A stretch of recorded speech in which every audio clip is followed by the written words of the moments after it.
The map didn't show the house. That should have been the first clue. Thomas Alden sat behind the wheel of his aging Subaru, squinting at the GPS on his dashboard, which had stopped updating 5 miles ago. According to the screen, he was in the middle of a lake. According to the hand-drawn directions from the listing agent, he was almost there. There was no signal, no signs. Just the narrowing dirt road ahead, lined with skeletal birch trees and overgrown brush, folding in on itself like a throat. Perfect place to fall apart, he muttered. After all, that was why he'd come here. Thomas was a cartographer, or had been once. Before the publishing company folded, before his partner left, before the panic attacks started every time he touched a compass. Now he was something closer to drifting paper. When the listing for a remote rental cabin near the old town of Ashwood appeared, it felt like a sign, a retreat, a quiet place to recover, to maybe draw again. What he didn't know, what none of the listings said, was that Ashwood hadn't existed on state maps for over 40 years. The cabin appeared like a ghost through the fog, modest, gray shingles, one slanted porch, no electricity but a wood stove and solar battery. Cozy in the brochure, but the atmosphere told a different story. The air felt thick, not cold, not warm, just heavy, like being underwater. Thomas stepped out of the car and immediately noticed two things. There were no sounds, not birds, not wind, not even the buzzing of bugs. The road behind him was gone. He blinked. Where there had been tire tracks, gravel dust, there was now only a wall of trees. No gap, no trail, just dense woods. He turned in a slow circle. The road ahead was still visible, leading into more forest, but what he had just driven on, erased. He told himself it was just the light, maybe exhaustion. He unloaded the car, set up his drawing desk by the window, built a fire, opened his leather-bound sketch journal. The first thing he drew wasn't the cabin. It was a road, fading into nothingness. That night, Thomas dreamed of a house on a hill, far away, standing in a field of ash. No windows, no door, just a front porch with a chair that rocked slowly, on its own. He woke at 3:11 a.m., heart pounding. Outside the window, something moved, fast, a flicker, a shadow. But when he looked, there was nothing, just the dark, and the soft, rhythmic sound of something brushing against the side of the cabin, like fingers. The next morning, Thomas searched for the road. He walked for nearly an hour in the direction he'd come from. Still no sign of a path, not even broken twigs or crushed grass, as if his arrival had been a one-way invitation. Back at the cabin, he took out an old topographic map of the area. The contours didn't match the terrain, the elevation was off. But what was worse, his cabin wasn't there, not even as a dot. He flipped the map over. In the margins, faintly penciled in a stranger's handwriting, Ashwood changes. Let it. That night, Thomas began to draw again. Not the cabin, not the woods. He didn't even remember picking up the pencil. But by midnight, he had sketched something new, a bird's-eye view of a hill with a house on top, surrounded by scorched trees, and beneath the house, a spiral tunnel drawn in meticulous detail. He didn't know where it came from, but in the bottom corner of the page, in red ink, he had written a single word, beneath. Thomas didn't sleep the next night. Not well, anyway. Every time he closed his eyes, he saw the same hill, the same house, no windows, no doors, just a spiral tunnel beneath it, pulsing like a second heartbeat. He'd wake up with charcoal dust on his fingertips, sketches he didn't remember drawing, and always the same word in the margin, beneath.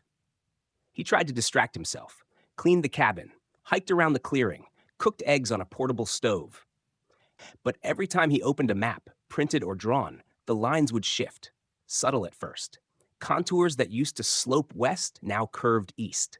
A stream vanished, a ridge appeared where there was none before. When he blinked, the ink would ripple. It was as if the paper was breathing. On the third morning, Thomas woke to find pages scattered across the cabin floor. They weren't his. The parchment was brittle. The ink was faded. The text was written in multiple languages. Latin, Old English, something that looked like cartographic cipher. But what chilled him wasn't the language. It was the style, the same fine lines, the same cross-hatching, the same slant to the letters. This looks like mine. Some of the pages depicted terrain he didn't recognize. Sunken valleys, twin peaks that curled inward like horns, and a house that changed shape between drawings. But one page was unmistakable, a floor plan of his cabin. Every wall, every beam, exact dimensions. At the bottom, written in red ink, not built, remembered. Later that day, Thomas heard humming, faint, tuneless, coming from behind the walls. He pressed his ear to the cabin logs. Nothing. Then again, when he walked away, the sound resumed. He tried to record it on his phone, static, tried to map it to triangulate the sound, but every map he drew began to curl at the edges, and the lines would bleed, literally bleed, dark red ink from the contour lines. It wasn't ink. It smelled like iron. By the fifth night, Thomas started talking aloud. At first, it was just to calm himself, to feel less alone. But eventually, he realized he wasn't just talking. He was responding. "What do you want from me?" he said aloud. From somewhere within the floorboards, faint and breathless. "You drew it. You brought it here." He stopped sleeping. He stopped eating. He just mapped, map after map.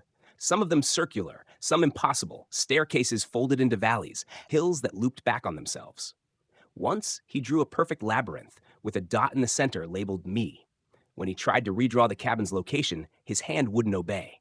Instead, it traced a spiral, again and again, tighter, smaller, deeper. The last page in his journal that night was blank, except for a single sentence, centered perfectly. "The hill is real now."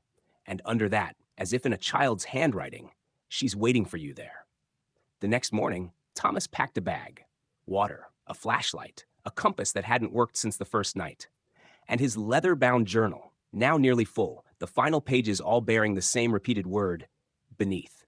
He set out just after dawn, heading in the direction where the spiral drawings had pointed again and again. There was no path, only instinct, and a feeling deep in his chest like a magnet pulling him forward. The woods grew denser with every step. Twisted trees that looked burned but didn't smell of ash. Stone markers half buried in moss, carved with strange looping glyphs. Birds didn't sing here. No insects buzzed. Even the wind had abandoned this place. And then he saw it. At first, just a rise in the terrain. Then a full hill, steep and unnatural, as if pushed up from beneath the earth rather than eroded by time. At its top, the house. It looked exactly like in his dreams. A slanted roof, cracked chimney, no windows, no door, only a front porch, and a rocking chair that moved without wind. Thomas froze. His heart beat in his ears like footsteps behind him. Then, as if pulled by strings, he climbed the hill. The grass died beneath his boots. The house was silent, but not empty. It had presence, density. He stepped onto the porch. The wood groaned. The chair stopped rocking. And for the first time, he noticed the air smelled of burned hair, soil, and old milk. He circled the house. On the far side, nearly hidden beneath a layer of gray moss, he found a hatch, old iron, sealed shut with what looked like melted wax and bits of bone pressed into the frame. His hands moved without thinking. He opened it. It didn't creak. It sighed. Inside was a narrow stairway carved into stone, spiraling downward, just like in his sketches. It wasn't man-made. It was older than language. Thomas descended slowly, flashlight beam shaking with every breath. The walls were covered in maps, burned into the rock. Hundreds of them, some in styles from the 1400s, others in unknown cartographic languages. All of them bearing the same hill, the same house, the same spiral beneath it.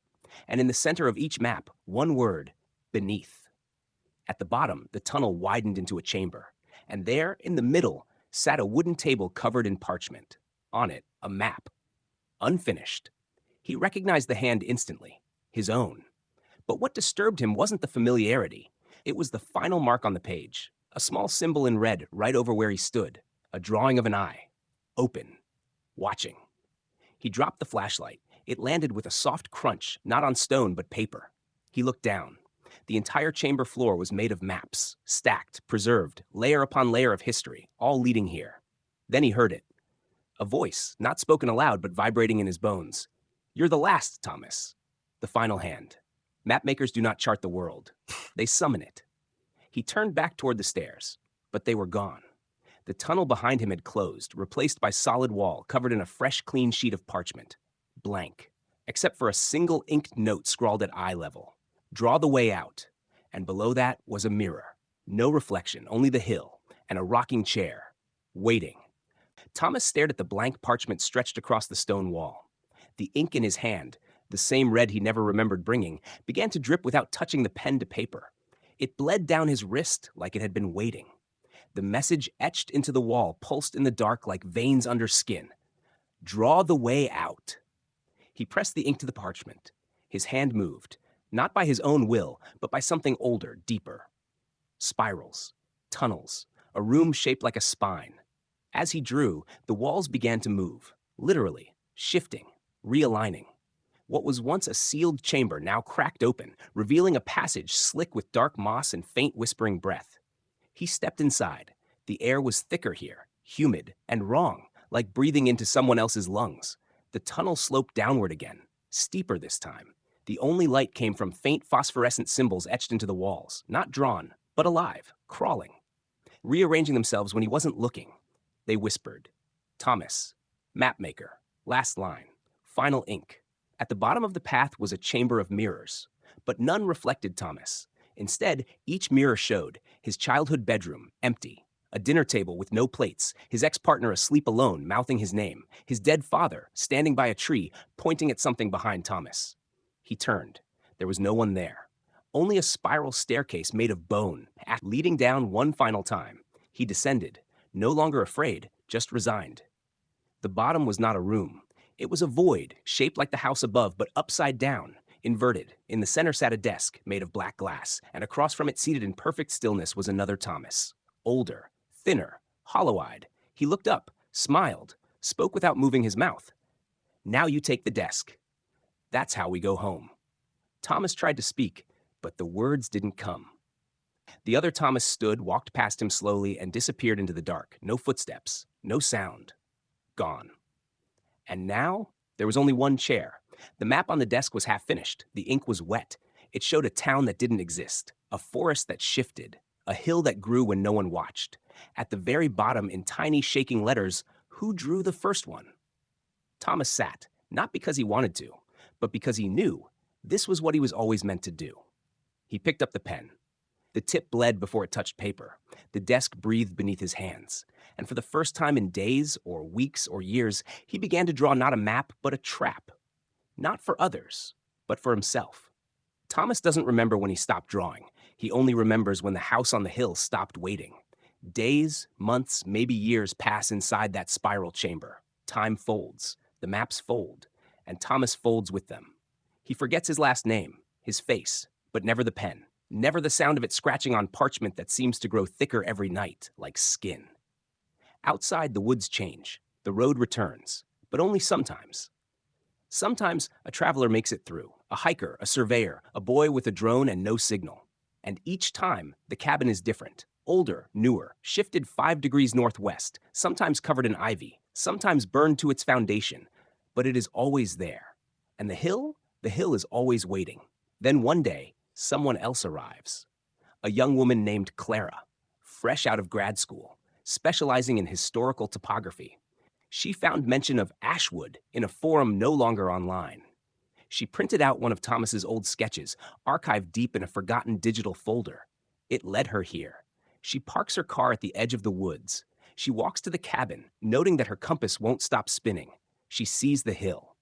And though she tells herself it's impossible, that it's not on any geological register, she starts to climb. And as she does, she feels it too. A tug, a heartbeat, the invisible pull of something ancient buried beneath her, hungry for hands. Inside the spiral room, Thomas lifts his head. He hasn't slept. He doesn't need to. The ink in the pen is still warm, and the map on his desk is nearly finished. But in the corner, he draws something new, a cabin with a second desk. Another chair, a spiral with 2 centers. He smiles. "She's here," the house whispers. Another cartographer.